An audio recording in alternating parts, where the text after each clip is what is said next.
Pierre Jouvet, bonjour. Bonjour Christophe Barbier. Vous êtes secrétaire général et porte-parole du PS. On a vécu à l'Assemblée un feuilleton un peu fou hier. Et puis résultat, la loi sur l'immigration, une loi certes droitière, sortie de la CMP avec une majorité des LR, elle est votée. Et même sans compter les voix du RN, elle est votée.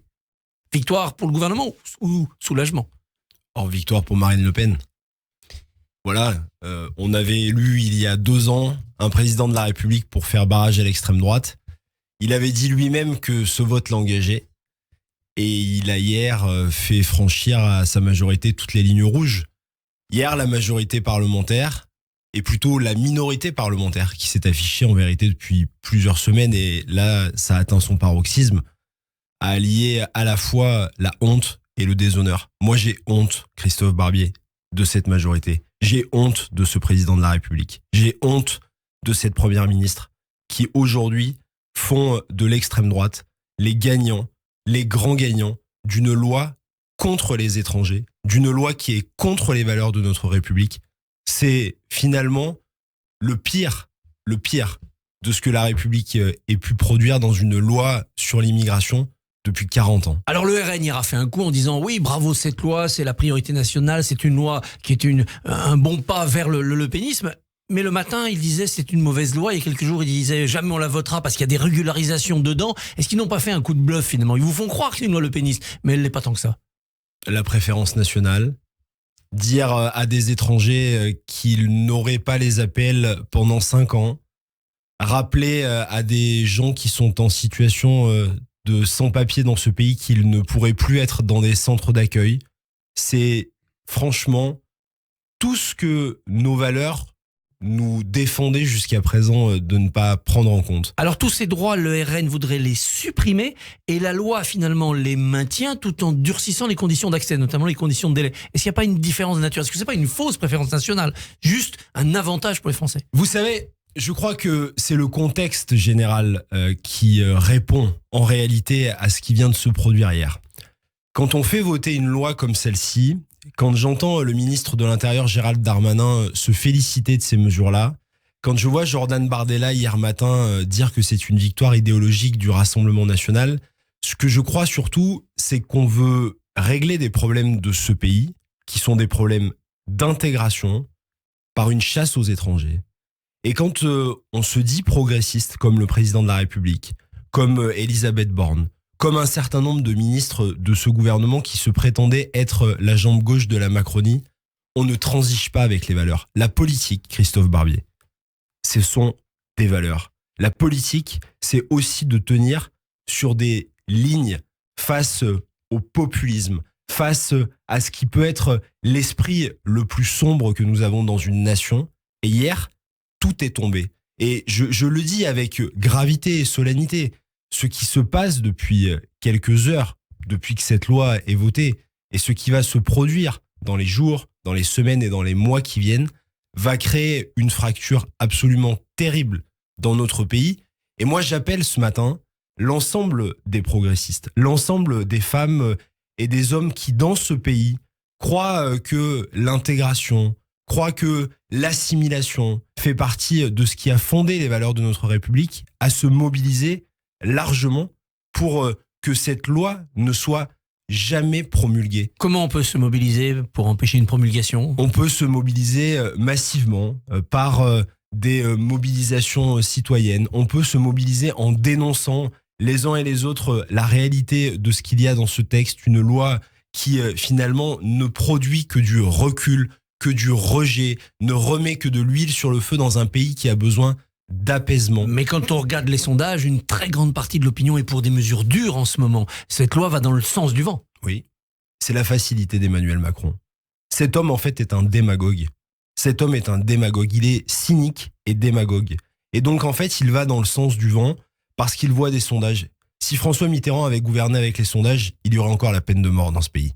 Voilà ce que c'est un homme d'État par rapport à un petit homme qui aujourd'hui fait reculer notre pays, ce pays des Lumières qui nous est si cher à toutes et à tous et qui aujourd'hui sombre dans cet aspect politique qui a été choisi par le président de la République. Si ce texte a été voté hier, c'est aussi parce que la NUPES a fait adopter la semaine d'avant la motion de rejet. Est-ce que vous n'êtes pas un pyromane qui s'est brûlé les doigts, vous, la gauche ? Non, parce que chaque texte, quand nous avons des désaccords, il y a historiquement dans le débat parlementaire des motions de rejet. Mais moi, je dis une chose simple, comme je le dis depuis plusieurs jours et depuis qu'il y a eu cette motion de rejet. Si Gérald Darmanin avait voulu faire un texte avec les voix de la gauche, il aurait pu le faire. A-t-il essayé ? Jamais. Il a fait des conciliabules avec Éric Ciotti. Le texte qui est sorti de la commission des lois, le premier, la droite disait c'est un texte de gauche. Il a fait des conciliabules avec la droite. Il est allé servir sur un plateau l'extrême droite dans ses pires propositions. Et donc il ne faut pas inverser le sujet. Ceux qui ont la responsabilité aujourd'hui d'avoir présenté et fait voter ce texte, c'est la minorité présidentielle avec les voix de l'extrême droite et avec les voix de la droite. Et d'ailleurs, j'en profite pour dire que dans le décompte qui est fait, et avec les quelques abstentions et votes contre des députés macronistes, sans les voix du Rassemblement national, ce texte ne serait pas passé hier. Alors, il y a 349 voix. Si on enlève le RN, on est quand même au-dessus des 186 voix contre. Alors, évidemment, si le RN avait voté contre, ça faisait beaucoup d'opposants en plus, mais évidemment, la majorité aurait voté comme en un seul bloc pour le oui. Je ne sais pas, en tout cas, les gens de la majorité n'auraient plus de raison de voter contre puisqu'il n'y avait plus le RN. Je ne sais pas, en tout cas, on a préféré aller chercher les voix du Rassemblement national et il suffisait d'observer Marine Le Pen hier dans l'hémicycle pour voir à quel point sa satisfaction était grande. Quand Delphine Batho, ancienne députée PS, dit cette motion de rejet, c'était un jeu dangereux, vous ne l'entendez pas. Vous ne regrettez pas de ne pas avoir débattu pendant 15 jours d'un texte que vous auriez pu marquer encore plus à gauche ? Mais qui aurait été sans doute avec un résultat le même ou peut-être un résultat encore plus dur. Le résultat, on le voit bien, c'est qu'on a face à nous un gouvernement et surtout, c'est pas tellement un gouvernement parce que vous savez, tous ces gens au gouvernement, en vérité, ne pèsent rien et ne décident de rien.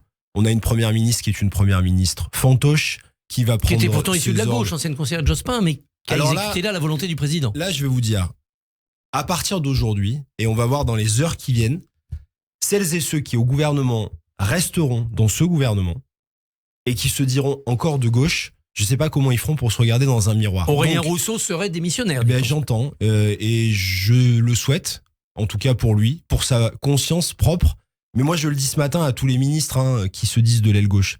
Si vous pensez être encore un peu d'aile gauche, si un jour dans votre vie, vous avez été de gauche, si un jour dans votre vie, vous avez été à nos côtés, au Parti Socialiste notamment, et que vous ne démissionnez pas dans la matinée, j'aurais vraiment honte pour vous. Et je vous dis, regardez-vous quand même dans un miroir un jour. Parce que la politique, sur du temps court, ça va, ça passe. Mais après, la vie, c'est du temps long. Et tout ça, ça marque au fer rouge une carrière et une vie. Allons plus loin, ces macronistes de gauche, parlementaires nombreux, quelques ministres. Est-ce que vous, Parti Socialiste, vous leur tendez la main pour refaire un bloc social-démocrate, vous-même le PS, quittant LFI pour aller vers ces macronistes de gauche ? Moi, je tends la main à toutes les femmes et à tous les hommes sincères, toutes les femmes et tous les hommes de gauche, tous les progressistes dans ce pays, qui aujourd'hui ne veulent pas voir l'arrivée inexorable de l'extrême droite en France. Vous savez, ce qui s'est passé hier, c'est la première étape officielle d'une arrivée prochaine de Marine Le Pen. C'est ce que dit Marine Le Pen, c'est l'acte 1, dit-elle. C'est son acte 1. Et donc, face à cet acte 1, comment on évite l'acte 2 ? Comment est-ce qu'on évite que demain, Marine Le Pen soit présidente de la République, Jordan Bardella, Premier ministre ? Peut-être. On le fera par une opposition politique et par un projet politique d'alternative dans ce pays. Et moi, je le dis aujourd'hui. Peut-être pour le PS, en rompant avec LFI trop à gauche, qui braque les Français, et en vous tournant vers votre droite, mais vers ce centre-gauche qui existe. La vocation du Parti Socialiste, c'est de diriger la France. La vocation du Parti Socialiste, c'est de rassembler celles et ceux qui, derrière un projet commun et derrière un projet partagé avec une même ambition pour le pays, veulent s'unir pour ça. Et moi, je n'exclurai jamais personne, ni à ma gauche, ni à ma droite. Et je crois qu'aujourd'hui, il est temps que tout le monde se réveille. Il est temps qu'on se dise que dans les intentions de vote aujourd'hui, Jordan Bardella et Marion Maréchal pour les élections européennes, ça fait 40% dans ce pays.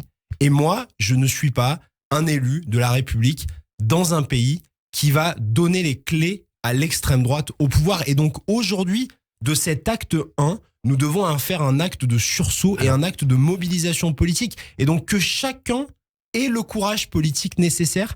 La porte est ouverte à toutes et à tous pour construire ce projet politique. Dès les européennes, avec peut-être une liste unique, parce que pour l'instant la gauche est divisée, une liste unique, ça monterait au-dessus de 20% peut-être.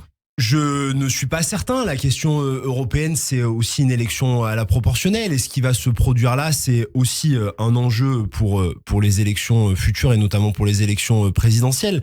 Mais en tout cas, moi, je ne ferme évidemment aucune porte. Et vraiment, je crois qu'on se doit de construire pour 2027 une alternative politique. Parce que là, c'est un grand boulevard qui est ouvert et tout se passe comme est finalement prévu dans le plan de Marine Le Pen et Jordan Bardella. Et on doit remettre les barrières, les digues, reparler à cette France populaire qui est inquiète, reparler à ces femmes et ces hommes dont vous parliez dans les sondages, qui sont inquiets par la question migratoire, mais qui en réalité ne sont pas inquiets par la question de l'immigration, qui sont inquiets par les questions liées à l'intégration, qui sont inquiets par des questions liées à la violence, à des formes d'insécurité, qui peuvent être inquiets aussi par le fait que la justice soit parfois trop lente pour traiter un certain nombre d'affaires.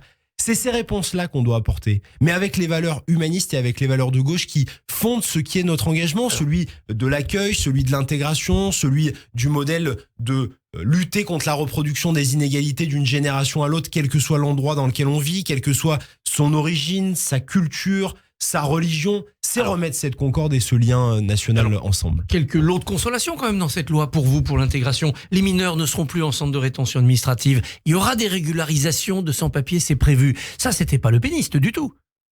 Oui. Oui. Vous prenez ça? Oui, je prends ce qu'il y a à prendre, mais tout ça est évidemment à minima. Et on le sait. Vous savez, c'est comme faire croire que demain, il n'y aura plus d'immigration. Le mythe de l'immigration zéro.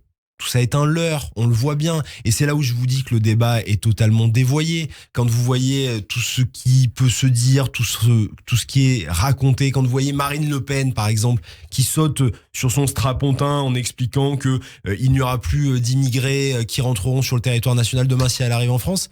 Sa partenaire en Italie, Giorgia Meloni, c'est combien cette année? 450 000 permis de séjour. Bon, donc de qui se moque-t-on? Le sujet, on le sait bien, on va faire quoi? On va mettre des barbelés autour de ce pays, on va mettre des murs comme a voulu le faire Donald Trump, mais tout ça n'existe pas. Les millions de femmes et d'hommes qui sont déplacés par des conditions climatiques, qui sont déplacés parce qu'il y a des guerres, qui sont déplacés dans les mouvements normaux, comme c'est le cas par exemple pour des étudiants, on va leur dire non, désolé, la France n'accueillera plus. La France ne sera plus là pour vous intégrer. La France, ce ne sera pas ces femmes et ces hommes demain qui viennent par leur culture, par leur intégration, par ce qu'ils veulent apporter à notre pays, le faire grandir. Mais moi, je me refuse à avoir cette vision-là. C'est à l'inverse de ce qu'est l'essence même de notre nation. Eh bien, le prochain épisode, c'est le Conseil constitutionnel, donc on aura l'occasion d'en reparler. Pierre Jouvet, merci, bonne journée. Merci à vous. Merci Christophe Barbier. Demain, vous recevez le colonel Olivier Rafovitch, le porte-parole de Tsahal pour les francophones. À demain, Christophe. À demain. Radio J.